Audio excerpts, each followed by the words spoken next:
সাংগঠনিকভাবে দল গোছানোর পাশাপাশি আগামী জাতীয় সংসদ নির্বাচন ঘিরে কৌশলী পথে এগোচ্ছে বিএনপি। বিভিন্ন দেশের বড় বড় রাজনৈতিক দলের মতো সরকার ও দল পরিচালনার জন্য সীমারেখা টানতে চাইছে বিএনপি। রাষ্ট্রপতি জিয়াউর রহমানের শাসনামলে এমন চিত্র দেখা গিয়েছিল দলের মধ্যে। এরই অংশ হিসেবে মহানগর জেলা ও উপজেলা কমিটি পুনর্গঠনের দলের তরুণ প্রজন্মের ত্যাগী, পরীক্ষিত ও যোগ্য নেতাদের মূল্যায়নের চিন্তাভাবনা করছে দলের হাইকমান্ড। আর সম্ভাব্য এমপি প্রার্থী ও 2018 সালের দলীয় প্রার্থীদের রাখা হচ্ছে কম গুরুত্বপূর্ণ পদে। সম্প্রতি বিএনপি অনুমোদিত ঢাকা মহানগর বিএনপি সহ 13টি মহানগর জেলা কমিটি বিশ্লেষণ করেও দেখা গেছে এমন চিত্র।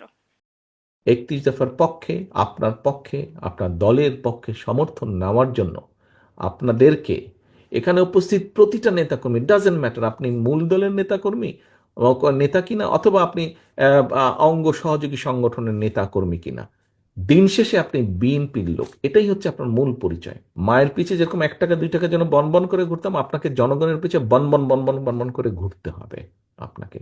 এছাড়া কোনো উপায় নাই। হতে পারেন আপনি গ্রামের, হতে পারেন আপনি ইউনিয়ন পর্যায়ের, হতে পারেন আপনি থানা পর্যায়ে, হতে পারেন আপনি জেলা পর্যায়ে, কিন্তু আপনি রাজনীতি করেই আজকে এখানে এসেছেন। এই যে চাইছে সহকর্মীবৃন্দ, আপনার বিরুদ্ধে, আপনার দলের বিরুদ্ধে, সর্বোপরি এই দেশের বিরুদ্ধে ষড়যন্ত্র কিন্তু থেমে নেই। সামনে পরীক্ষা কিন্তু শেষ হয়ে যায়নি, সামনে পরীক্ষা আরও আছে। এটি এমন একটি যুদ্ধ, এটি জনগণের পক্ষের যুদ্ধ, এটি গণতন্ত্রের পক্ষের যুদ্ধ, এটি স্বাধীনতা সার্বভৌমত্বের পক্ষের যুদ্ধ।